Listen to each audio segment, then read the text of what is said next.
Professeur Didier Raoult, au vu de la situation actuelle et du variant Omicron, que sait-on maintenant du rôle de la vaccination dans la fréquence du virus et que sait-on désormais sur la capacité des enfants, la possibilité pour les enfants d'être atteints du virus et atteints de formes graves? Nous, premièrement, il y a toujours autant de personnes qui viennent se faire tester à l'IHU, donc on a fait maintenant près de 1 million de tests PCR ici, donc c'est considérable. Pour un peu plus de 600 000 personnes, non, 75 000 étaient positifs. Et donc c'est considérable.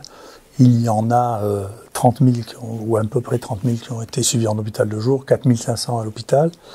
Et je le dis, je le répète, d'ailleurs moi je souhaite, il y a un article qui est sorti dans British Medical Journal qui demande à pouvoir analyser les données brutes. Et moi je souhaite, j'espère qu'un jour ça arrivera, peut-être avec un autre gouvernement, mais qu'il y ait une analyse de nos données brutes, parce que c'est simple, ça n'est que des données publiques, pour voir si effectivement l'hydroxychloroquine donne des accidents, si les gens sont mieux traités ou mieux soignés quand ils sont pris en charge que qu'ils ne sont pas pris. Et je vous assure, moi j'ai une transparence totale. Ici, nous avons une transparence totale. Si on pouvait avoir la même transparence pour ce qui s'est passé dans l'évaluation des vaccins, la situation aurait été probablement plus simple. L'idée qu'on pouvait ne pas rendre transparent pendant 2 ans les données initiales de la vaccination est quelque chose à quoi les gens devraient se poser, qui devrait amener les gens à se poser la question. Pour ceux qui se posent la question de savoir si c'est pas un peu paranoïaque de soupçonner que de temps en temps l'industrie cherche seulement à faire du profit et pas du tout à soigner les gens. Il y a un des grands scandales sanitaires sur lequel j'avais attiré l'attention il y a une dizaine d'années, quand j'avais écrit un livre pour votre santé, en disant faites très attention. Les gens font de la propagande pour lutter absolument contre la douleur avec de drogues dures, la morphine, puis des dérivés morphiniques. C'est une boîte, une famille qui faisait ça, qui a gagné des milliards.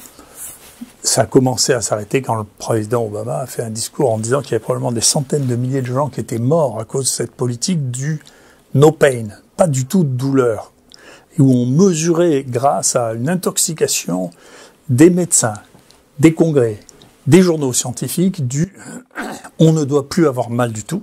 Et je peux vous dire qu'on enseigne ça, y compris dans ma faculté de médecine. La priorité, c'est pas de faire un diagnostic, c'est pas de savoir ce qu'a le malade, c'est qu'il ne souffre pas à n'importe quel prix. Moi, j'ai le souvenir, j'ai raconté ça, de m'être disputé avec une jeune assistante qui faisait des perfusions de morphine à une jeune fille de 18 ans qui avait une angine douloureuse. Et c'est incroyablement addictif. C'était un mensonge extrême de dire qu'on ne devenait pas des drogués en utilisant la morphine pour le traitement des douleurs. C'était pas vrai. Et maintenant, c'est devenu un grand scandale. Alors, il y a 3 pages dans le dernier numéro papier du Lancet, il y a une page récemment dans le numéro du Science, qui décrivent exactement tout ce que c'est que le phénomène de la corruption par l'industrie pharmaceutique pour rendre une nation toxicomane, et ils ont réussi à faire baisser entre l'obésité, qui est le vrai problème de santé publique, c'est pas le tabagisme passif, le problème de santé publique, c'est l'obésité. Et on le voit dans cette maladie. La lutte contre l'obésité et la lutte contre la toxicomanie organisée par l'industrie pharmaceutique, c'est ce qui a permis de faire baisser de façon durable l'espérance de vie aux États-Unis, et beaucoup plus significativement que le Covid. Donc il faut faire attention, ça existe, c'est pas toujours le cas, mais il ne faut pas croire à la théorie des bonnes intentions. D'accord ? Il faut faire attention. Très bien, moi j'ai rien contre le fait que les gens gagnent de l'argent. Il faut faire attention à la raison pour laquelle ils gagnent de l'argent. Il faut pas que ça pénalise les populations qui y sont soumises. Donc voilà pour ce point. Le deuxième point, c'est la vaccination. Vous savez que les gens sont tellement prêts à dire les pires horreurs pour moi, qu'on m'a accusé de la mort des frères Bogdanov, que je connais pas, qui m'ont jamais demandé mon avis, et sinon je leur ai donné le même avis que je donne tout le monde, parce que je donne pas d'avis différé, c'est que le vaccin faisait probablement pas de mal. Si on le mettait après 65 ans, le risque coût-bénéfice était en faveur du bénéfice, parce que c'est les gens de plus de 65 ans qui font des formes graves et qui risquent de mourir, ceux-là et les obèses. Et si vous regardez, par exemple, là c'est la mortalité de toute l'assistance publique, quelles que soient les déclarations des uns et des autres. C'est intéressant, les déclarations à propos d'anecdotes. Ben, vous voyez bien que les gens qui sont morts, y compris pendant toute cette période où les gens sont vaccinés, c'est des gens de plus de 65 ans. Alors, dans les gens de plus de 65 ans, il y avait des vaccinés, il y avait des non-vaccinés. Ça, c'est un problème. Moi, je pense que d'ailleurs la communication autour de la vaccination aurait dû se faire autour de cela. C'est-à-dire il fallait aller chercher ceux qui ont plus de 65 ans ou ceux qui sont obèses pour leur conseiller individuellement par leur médecin de se vacciner parce que ça aurait probablement permis de diminuer la mortalité qui est essentiellement celle-là. C'est essentiellement les gens de plus de 65 ans. Ça, c'est pas l'année dernière, c'est maintenant. Donc, c'est les gens qui meurent actuellement sont des gens, pour l'essentiel, qui auraient dû être vaccinés s'ils avaient suivi mes conseils. C'est pas l'inverse. D'accord? C'est au contraire en diluant des conseils de santé publique raisonnables au milieu d'obligations qui amènent les gens à être hostiles aux recommandations que vous leur donnez, que finalement vous n'arrivez pas à atteindre la cible précise qui est celle qu'il faut protéger, qui sont les gens qui ont plus de 65 ans et les gens qui sont obèses. Concernant la diffusion actuelle de la maladie, on voit une très grande différence actuellement avec ce que l'on voyait en 2020. Et je ne sais pas l'expliquer. En 2020, les enfants n'étaient pas infectés. Très peu. Extrêmement rare. Pas du tout. Un petit peu au début, à la fin de 2020, pendant l'hiver. Et actuellement, au contraire, les enfants sont infectés, ils font pas de forme grave. Comme vous avez vu, la mortalité ne concerne pas les enfants jeunes. Ici, je crois qu'il y a plus de morts. Il y a eu un mort par la varicelle, pas eu de mort par le Covid, alors que la varicelle, le vaccin est toujours pas remboursé depuis 20 ans, alors qu'il est recommandé que tout le monde est vacciné pour ça aux États-Unis. Donc, vous voyez bien que les vaccins, ils se prennent une espèce de passion qui n'est pas une passion raisonnable. Il doit y avoir plusieurs centaines de milliers de cas de varicelle par an, si vous voulez, et tout le monde s'en fiche. Personne ne rembourse même la vaccination, mais il y a d'autres maladies pour lesquelles on prend une espèce de passion vaccinale qui n'est pas raisonnable. Le vaccin, c'est de savoir si ça sert à quelque chose, qui ça protège, à qui il faut le faire pour éviter d'être malade, d'être sévèrement malade, ou d'être absent à l'école, ou absent au travail. C'est des choses, il faut en mesurer les faits et l'intérêt. Eh bien là, maintenant, on voit que les enfants ont plus de virus circulant, en particulier les tout petits, ceux de moins de 5 ans, et ce qui est les deux grands changements de l'écosystème des pays européens. Peut-être que c'est ça qui explique une telle, on verra, une telle atteinte des pays occidentaux, c'est que, on a créé une vie sociale des tout-petits pratiquement systématique, la crèche, tous les gosses vont maintenant, à partir de 1 an, dans les garderies, puis les crèches. Moi, je un peu plus vieux, on n'allait pas à l'école avant 5 ans, 6 ans.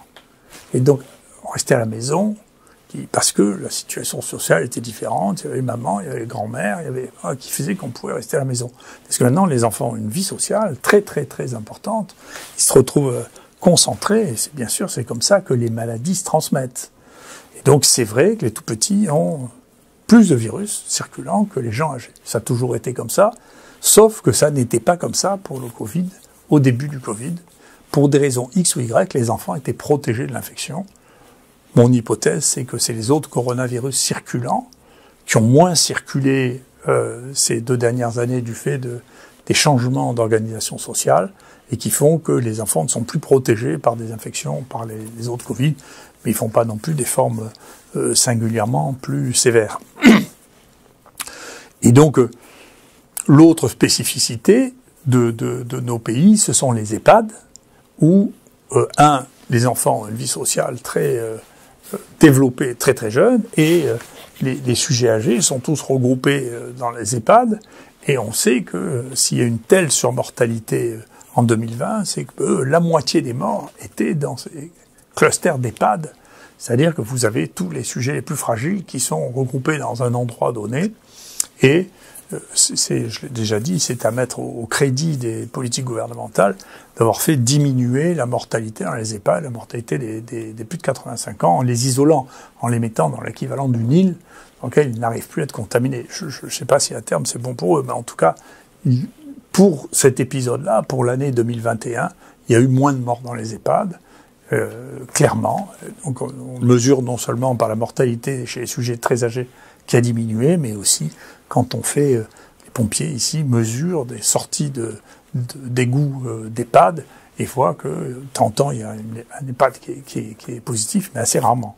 Voilà, donc ça c'est la situation, et sinon, eh bien le contrôle de la maladie est extrêmement peu réalisé pour l'instant, au moins pour ce dernier variant, dont je rappelle qu'il est moins grave, plus fréquent, mais beaucoup moins grave, mais elle n'est pas contrôlée. Pouvez-vous préciser ces éléments ? Ben, vous savez, comme je vous l'ai dit, moi tous les jours je regarde, j'espère qu'il y a beaucoup de Français qui font ça, je regarde les données qui sont disponibles sur Johns Hopkins Covid, et donc pour l'instant la France est maintenant deuxième au monde en termes de nombre de cas. Il y a plus que les États-Unis, mais qui ont une population beaucoup plus importante en termes de nombre de cas, en dépit de la pression vaccinale, donc et en dépit du nombre de vaccins considérable qui a été fait.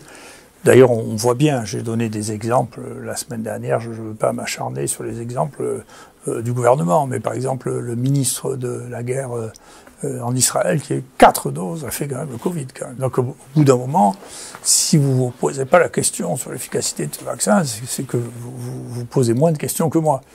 Et d'ailleurs, on a changé de modèle, puisqu'au début, le vaccin était supposé lutter contre l'épidémie et empêcher d'être malade. Plus personne parle de ça maintenant. Donc, même l'OMS a fini par dire, vous savez, on n'arrivera pas à contrôler l'épidémie avec ça, parce qu'il y a trop de variations. Et on cherche même pas à dire qu'on va pas être malade. Maintenant, on dit, c'est moins grave. Et ça reste, on va voir avec Omicron si c'est vrai ou si c'est pas vrai. C'est pas assuré. Vous pouvez le croire. On verra bien. Et donc, mais vous voyez que l'objectif du vaccin n'est plus du tout le même. C'est d'ailleurs une des rares fois où on fait un vaccin non pas pour empêcher d'avoir la maladie, mais pour empêcher qu'elle soit plus grave. Et donc c'est une question qui est intéressante, c'est une dérive, vous voyez, de l'usage, qui est, je sais que c'est bon, mais je ne sais pas à quoi c'est bon. Donc, ça n'empêche pas la circulation, ça n'empêche pas d'être infecté. Alors, on va voir si ça empêche de faire des formes graves. Et en tout cas, si l'objectif, c'est de pas de faire des formes graves, il faut revenir à prévenir le risque de formes graves chez les gens qui font des formes graves, pas chez les gens qui n'en font pas. Chez les gens qui font des formes graves, on sait qui c'est les gens les plus âgés, les obèses, et puis parfois des gens qui ont des anomalies génétiques qu'on comprend mal, ou qu'on connaît mal, ou qu'on ne sait pas encore identifier, ou les grands immunodéprimés. Donc ça représente une population sur laquelle il faut se focaliser pour faire baisser la mortalité. Mais en pratique, puisqu'on peut le regarder, on voit bien, par exemple, vous voyez, ça c'est un article qui vient de sortir dans Nature, vous voyez que c'est ceux qui ont fait quand même le plus de vaccins. Donc, vous voyez, aux États-Unis, c'est ce qu'ils appellent les 3 vagues, qui sont des variants différents. Et ça, c'est l'Europe. Ça, c'est l'Asie du Sud-Est. Et là, ça, c'est l'Afrique. Et l'Afrique, ils n'ont pas fait de vaccin du tout. Hein. Très, très peu. Hein. Il y a même un pays, pas lequel, qui a refusé les dons de vaccins qu'on lui faisait en disant on n'a pas quoi faire, de toute manière, la population ne va pas se vacciner. Oui, donc il y a quand même, et dans le Pacifique, ils ont été épargnés au début parce que c'est des îles. Mais dès qu'ils ont ouvert les frontières, ils ont été soumis au même risque que les autres. C'est pas qu'ils étaient plus malins. Et alors, je ne sais pas si c'est de la malchance ou si c'est une coïncidence ou si c'est induit, mais c'est à partir du moment où ils ont commencé à vacciner massivement qu'ils ont eu cette épidémie incroyable, si vous voulez, que vous voyez en Australie. Donc, et en Nouvelle-Zélande. Donc c'est intéressant. Vous voyez, ça c'est de la réalité. Et après, les explications qu'ils donnent là-dedans, personnellement, je suis pas d'accord en disant que à l'avenir, puisqu'ils ont bien fait, il faudrait qu'ils fassent autre chose, c'est-à-dire produire eux-mêmes les vaccins et centraliser les choses. Je pense que si on arrive à changer dans l'esprit du monde de dire Non, mais c'est vous qui faites le mieux, mais c'est pas comme ça qu'il faut faire. Je sais que j'étais confronté assez souvent à cette proposition. Je suis encore en plein dedans, là.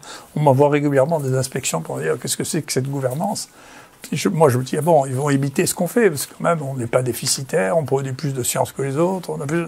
Non, c'est parce que on va vous expliquer que c'est pas comme ça qu'on doit faire.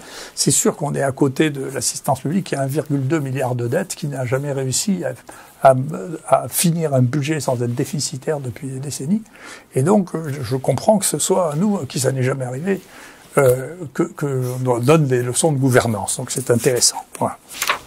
Pouvez-vous réexpliquer le principe et le fonctionnement des anticorps facilitants? Écoutez, depuis le début, on a été très troublés, nous et d'autres, sur le fait que les gens qui avaient les formes les plus graves étaient ceux qui avaient le plus d'anticorps contre le virus. Ça, dès 2020, dès qu'on a commencé à faire des sérologies avec mon ami Michel Dancourt, on s'est rendu compte que c'était étrange. On l'a publié d'ailleurs dans ce papier sur 3000 cas, que les gens qui étaient les plus graves avaient des virus plus persistants et avaient le plus d'anticorps. Mais à l'époque, on n'avait pas cliqué, parce qu'on ne peut pas penser à tout le temps, au rôle des anticorps facilitants, qui est quelque chose qui est connu dans la dengue, mais qui n'est pas connu dans ce modèle. C'est-à-dire que la maladie est d'autant plus grave qu'il y a plus d'anticorps. Donc c'est quelque chose qui est très étrange. Il y a un très joli papier qui vient de sortir, qui a analysé ça chez les militaires américains. Leur idée était de comprendre pourquoi les obèses faisaient des formes plus graves que les non-obèses. Je vous rappelle, l'obésité est un facteur de risque absolument considérable. Et ils ont trouvé la même chose. C'est-à-dire que ce sont les obèses qui ont le virus qui dure le plus longtemps, et ce sont eux aussi qui ont le plus d'anticorps.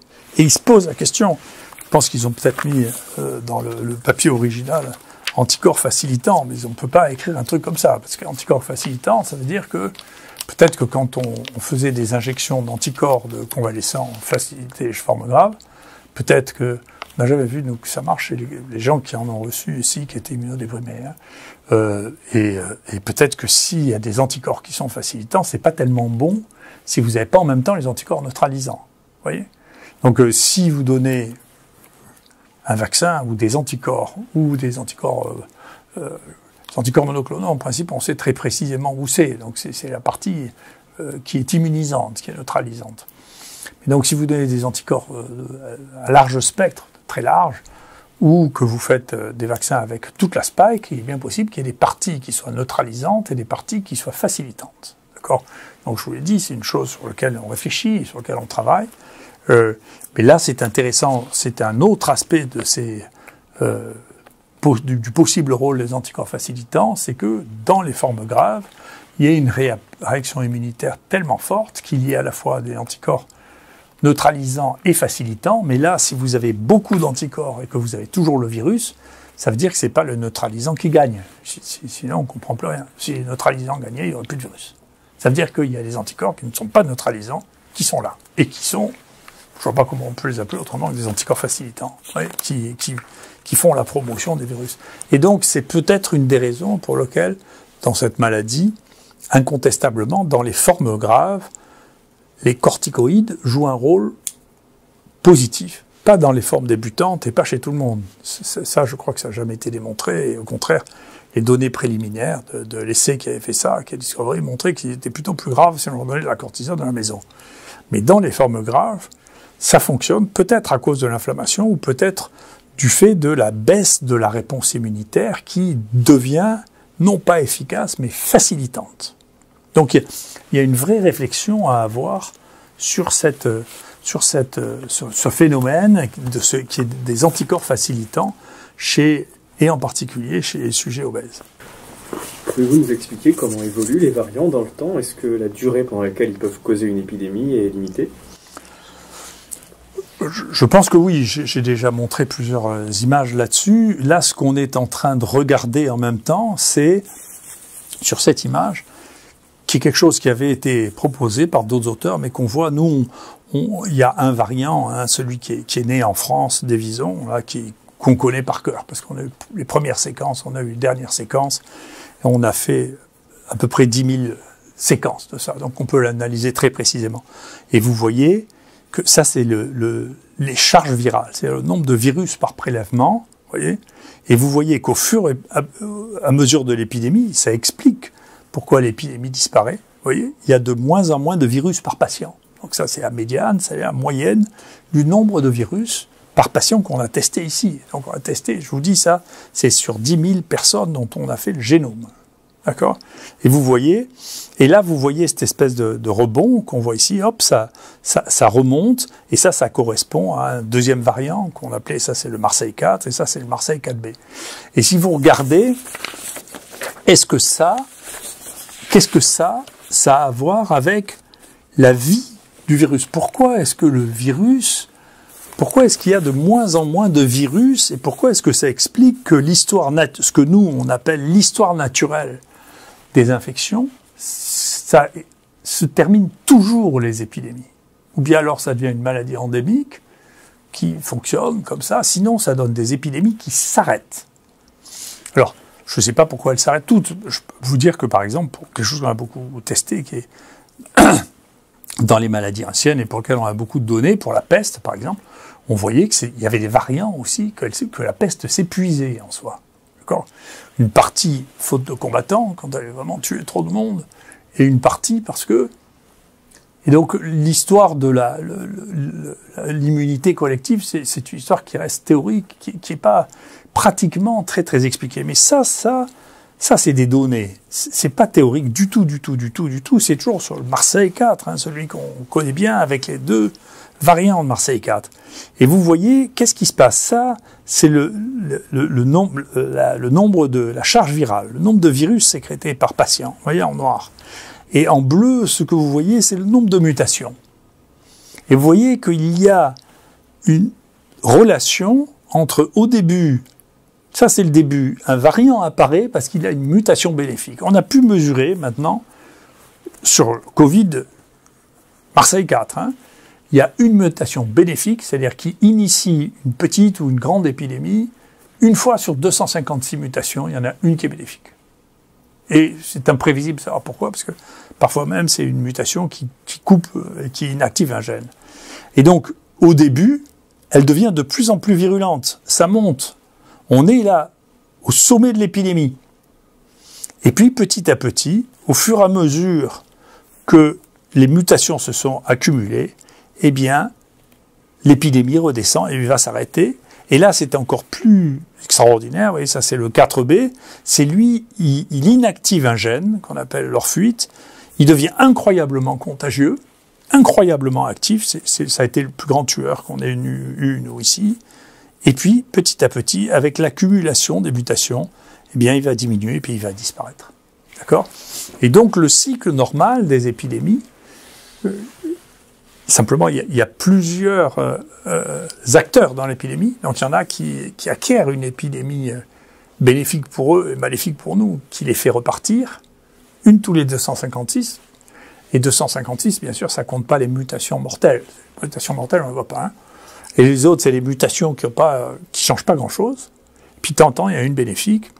Et quand il y a une mutation bénéfique, celle-là, son espérance de vie maximale, c'est de 3 mois et demi, 4 mois, c'est-à-dire, comme ces virus font une mutation tous les 15 jours, chacun de ces virus fait une mutation tous les 15 jours, au fur et à mesure qu'il passe, eh bien, au bout de 3 mois et demi ou 4 mois, il arrive à supporter 7-8 mutations.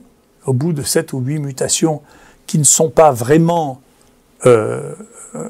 maléfiques, mais inutiles, il porte des mutations inutiles, et puis personne n'aime porter des mutations inutiles, et donc il finit par s'épuiser et disparaître, il est moins virulent, il est moins transmissible, et il disparaît. Donc tout ça, si vous le regardez d'ailleurs par vous-même, vous le voyez, qu'on revient à ça, ben, vous voyez bien que tout ça c'est des cycles de 3 mois et demi. Ouais. C'est les variants, c'est des cycles de 3 mois et demi. Donc il y a un variant qui apparaît parce qu'il a une mutation bénéfique. Il a un peu des sous-variants qui apparaissent plus ou moins importants. Vous voyez, il a le 4, vous voyez bien le sous-variant 4 qui est apparu ici, tac, donc il fait une première épidémie, puis une deuxième épidémie, et puis toc, vous voyez, toutes ces épidémies. Alors il y a un peu de retard toujours, la mortalité est décalée par rapport à l'épidémie, parce que on soigne les gens quand même. Et donc c'est comme ça que ça se passe. Et donc il est possible que, je suis très hostile à l'idée même des prédictions, mais il est très possible que si on voit la forme que prennent les séquences, c'est-à-dire qu'elles sont de plus en plus dispersées, parce que ces mutations entraînent une dispersion, qu'elles sont de plus en plus dispersées et que les charges virales qu'on mesure par la PCR diminuent, eh bien on voit qu'on est probablement à la fin de l'histoire de ce variant. Est-ce qu'il va en être un autre? C'est une chance sur 256 mutations qu'il y en ait un nouveau qui apparaisse et qui donne soit une mini, soit une grande épidémie. Et ensuite, c'est parmi les mesures sociales, l'isolement, les voyages, les déplacements qui vont faire que ça va se répandre ou que ça va rester dans une zone limitée.